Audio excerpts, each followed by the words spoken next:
Hello everybody and welcome to Blades in the Dark, the Gambit, week number 9. My name's Matt, and today I'm joined by, well, nobody.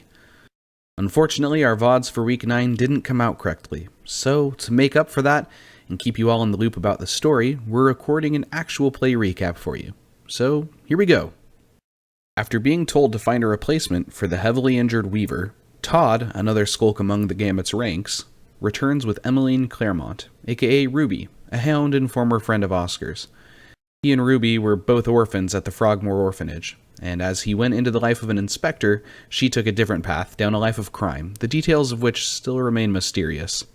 Initially unhappy at the fact that Ruby had returned, because her name was crossed off the list, but Todd is not an intelligent man, Oscar accepts Ruby's help on the job. Lyric explains the situation, that in order to find her mother, a vampire who's causing quite a ruckus, they have to steal a mysterious journal in the possession of a spirit warden named Syrah. Each of the three reach out to their individual contacts. For Oscar, it's a shop owner named Wrigley. For Lyric, various dock workers from her past as a Leviathan hunter. For Ruby, a bounty hunter named Casta. On a roll of a 6, Casta tells Ruby that while he doesn't know any spirit wardens' names, he has someone who matches the description, and directs the Gambit to Syrah's residence, also informing them about the comings and goings of the residents, of which there seem to be multiple. After returning to the old bar with bottom barrel booze known as the Gambit, they devise a plan to sneak into the residence once Syrah leaves. Attempting to create a distraction, Oscar attaches a device to the spirit bottle that Weaver stole in their previous job, and plants it in a marketplace that he believes the spirit wardens will frequent. The crew rolls engagement and gets a 3. When they arrive at the house, they find that Syrah isn't leaving at the time that she was supposed to. She's got to be up to something special on the inside. Oscar decides that they don't have enough time to wait for Syrah to leave before the spirit trap frees the spirits trapped inside and takes matters into his own hands. He knocks on the front door, which is answered by a tired, gruff worker named Talon.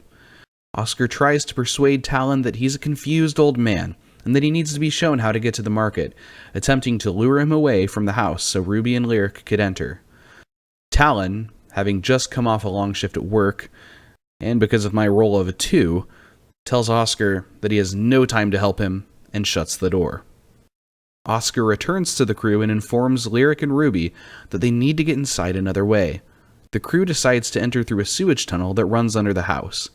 After squeezing through the bars, which ensures that none of the crew members have armor, they enter the house. Once inside, Ruby and Lyric block the door to the front room, which has 2 people inside, cooking food and discussing the Emperor's militaristic maneuvers, and then the group splits up.